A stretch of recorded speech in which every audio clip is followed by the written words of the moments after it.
লাল লাল ঝাল ঝাল কাতলা কালিয়া খেতে সবাই মিলে বসে পড়ো যে যার আসন পেতে।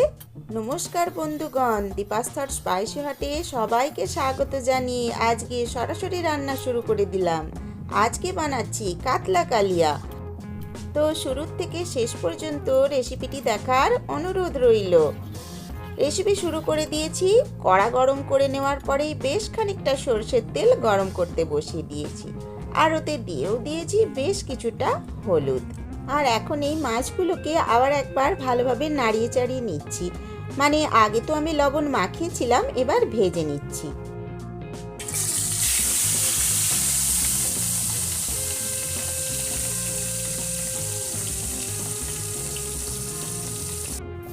বন্ধুগণ, গরম তেলের মধ্যে এই মাছটা যখন ছেড়ে দেওয়া হয়, এমন সুন্দর আওয়াজটা আমার খুবই ভালো লাগে। তো আপনারা কমেন্টস করে জানাবেন আপনাদের কার এই আওয়াজটা ভালো লাগে। প্রত্যেকদিন মাছ ভাজার সময় এই যে ঝাঁ করে একটা শব্দ হয়, এত মনটা ভরে যায়। আমি ছোট্টবেলা থেকে এই আওয়াজটা খুব উপভোগ করি আর ভীষণ মজা লাগে। তো যথারীতি মাছটা গরম তেলে উল্টে পাল্টে আমি লাল করে ভেজে নিয়েছি, আর এখন আমি তুলে রেখে নিচ্ছি। ধীরে ধীরে এবার মূল রেসিপিতে প্রবেশ করব। মাছগুলো এইভাবে সুন্দর করে আমি লাল লাল করে ভেজেছি, বেশ কড়া করে, যাতে কালিয়াটা খেতে খুব সুস্বাদু হয়। তো সমস্ত মাছগুলোই আজকে বেশ লালচে করে ভেজেছি। প্রথমে এক পিস মানে লেজাটা তুলে নিলাম, এবার বাকি চাকাগুলো একটা একটা করে তুলে নিচ্ছি। আজকে রেসিপি দেখে বন্ধুগণ ভালো লাগলে অবশ্যই তো লাইক দেবেন, আর প্লিজ নতুন বন্ধুগণ সাবস্ক্রাইব করে নেবেন। আর বন্ধু বান্ধব আত্মীয় স্বজনের কাছে শেয়ার করে নিলে আমি খুবই খুশি হব। তো রেসিপিতে ফিরে আসছি। মাছ ভাজার ওই তেলের মধ্যেই এবার মিহি করে কুচিয়ে রাখা পেঁয়াজ কুচিগুলো আমি দিয়ে দিলাম। পেঁয়াজটাও যথারীতি খুব সুন্দর করে ভেজে নেব লাল লাল করে।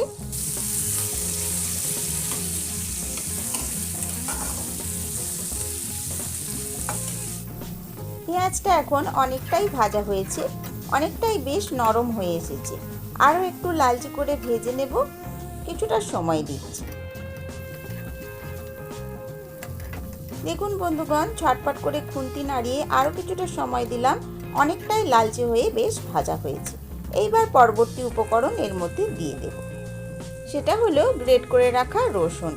এখানে বলে রাখি একটা কথা, এই যে পেঁয়াজটা আমি কুচিয়েছি এটা বেটে নিলে খুবই ভালো হয়, আর এই রসুনটাও বেটে নিলে রেসিপির স্বাদ আরও সুন্দর হয়। তো আজকে আমি এইভাবে সমস্তগুলো কুচিয়ে রান্না করছি, এতেও কিন্তু স্বাদ খারাপ হয় না। আপনারা প্লিজ এইভাবে বাড়িতে বানিয়ে খেয়ে দেখবেন, নিশ্চয়ই ভালো লাগবে। কিছু সময় বাদে আমি এখন যোগ করে নিলাম কিছুটা চিনি। এই চিনির সাথে পেঁয়াজ আর রসুনটা ভালোভাবে ভাজা হবে, আর সুন্দর একটা লালচে কালার চলে আসবে। কেন চিনি ভাজা হলে বেশ সুন্দর একটা লালচে রং হয়, পেঁয়াজ আর রসুন সেই রংটা ধরে নেবে। দেখুন কত সুন্দর রং ধরে নিয়েছে। এই রকম ভাজা হয়ে যাওয়ার পরেই আমি যোগ করে নিচ্ছি গ্রেট করে রাখা আদা। বন্ধুগণ, আদাটা বেটে নিলেও খুবই ভালো হয়। আজকে আমি আদাটাকেও গ্রেট করে দিলাম। এখন সমস্ত এই মশলাগুলো আমি ভালোভাবে নেড়ে আরও একটু ভাজা করে নিয়েছি। তারপরে আমি এখন যোগ করে দিলাম থালা করে কেটে রাখা এই টমেটোটা গোটা দিয়ে রান্না করলেও খুব সুন্দর হয়, একটুখানি গলে যাওয়ার পর ঘেঁটে দিতে হয়। তো অতটা পরিশ্রম আর কে করে, আগেই আমি এইভাবে কুচিয়ে রেখে সেটাই যোগ করে নিলাম। যথারীতি বন্ধুগণ প্রয়োজন মতো লবণ আর হলুদ দিয়ে নিলাম। এইবার ঝটপট করে আরও নরম হয়ে রেসিপিটি সামনের দিকে এগিয়ে যাবে। দেখেছেন একটুখানি নুনের সংস্পর্শেই টমেটো কেমন গলতে শুরু করেছে। এইভাবে খুন্তি দিয়ে আরও থেতো থেতো করে নিচ্ছি, যাতে ঝটপট করে খুব সুন্দরভাবে মশলাটি কষা হয়ে যায়। এখন বন্ধুগণ আমি যোগ করে নিচ্ছি বেশ খানিকটা জিরে গুঁড়ো আর শুকনো লঙ্কার গুঁড়ো। বন্ধুগণ, এই যে সমস্ত মশলাগুলো এখন আমি দিয়ে দিলাম, সাথে সাথেই আমি খুন্তি দিয়ে খুব সুন্দরভাবে নেড়ে নেব। এখনই দেখুন তেলটা তো ছেড়েই দিয়েছে, আরও একটু সময় বাদে আরও সুন্দরভাবে টমেটোগুলো গলে যাবে, আরও তেল ছেড়ে দেবে। দেখেছেন এখন রঙটা কত সুন্দর বদলে গিয়েছে। কাতলা কালিয়ার কালার এই মশলার কাছেই খুব সুন্দর হয়ে যায়। দেখুন বন্ধুগণ, এখন আমি যোগ করে দিলাম ফেটিয়ে রাখা টক দই। আর এই টক দইটা দেওয়ার সাথে সাথেই কিন্তু আঁচটা একেবারে মৃদু করে দিতে হবে। তারপরে আবার যথারীতি আমি খুন্তি চালিয়ে ঝটপট করে মাখিয়ে নিলাম সমস্ত মশলাটার সাথে। টক দইটা যেই দেওয়া হলো, টমেটোর রঙটা অনেকটাই পরিবর্তন হয়ে গেল। এখন এটাও আবার ভালোভাবে কষিয়ে নিতে হবে যতক্ষণ না তেল ছাড়ে। তো সেই মতো আমি কাজ করতেই রয়েছি, আপনারা দেখতে থাকুন।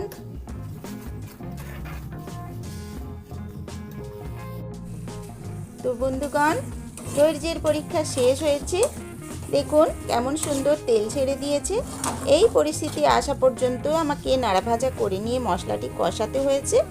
এখন এবার জল যোগ করে নেবার সময় এসেছে। তো আমি দইয়ের বাটিটা ধুয়েই সেই জলটা দিয়ে দিলাম। আর এবার খুন্তি দিয়ে সমস্ত জলের সাথে বাটনা মশলাগুলো মিশিয়ে নিচ্ছি। আর এই সময় আঁচটাও বাড়িয়ে দেব, যাতে ঝটপট করে জলটা গরম হয়ে ফুটে ওঠে। এখানে বলে রাখি, গরম জল যোগ করলে স্বাদ অনেক সুন্দর হয়।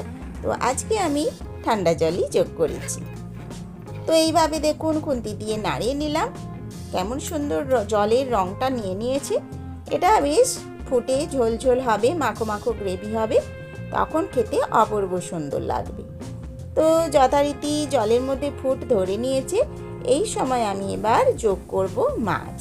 তার আরেকটু অপেক্ষা করি। এই দেখুন জলে ভালোই ফুট ধরে নিয়েছে। এবার ধীরে ধীরে একে একে সমস্ত মাছের টুকরোগুলো আমি জলের মধ্যে দিয়ে দিচ্ছি।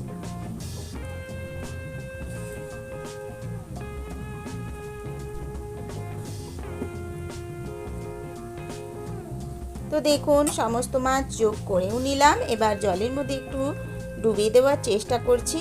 এই ঝোলটা এবার ভালোভাবে ঘড়ঘড়িয়ে একটু ফুটিয়ে নেব। তার আগে থালা চাপা দিয়ে দেব।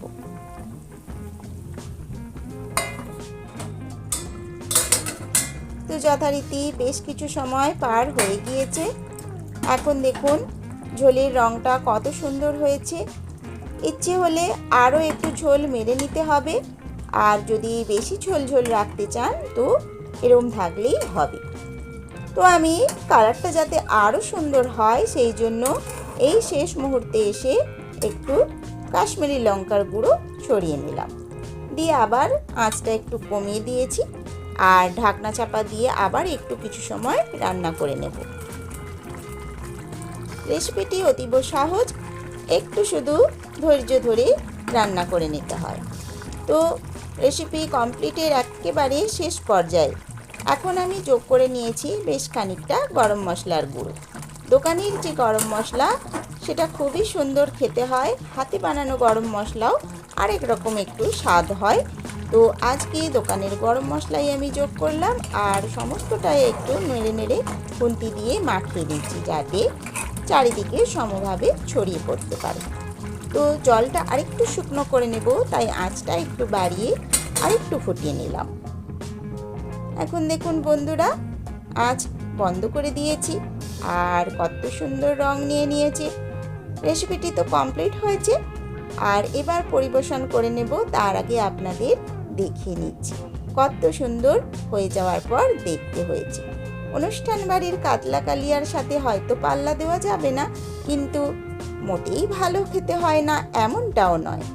নিজেরা আপনারা যে যার বাড়িতে বানাবেন, দেখবেন অপূর্ব সুন্দর।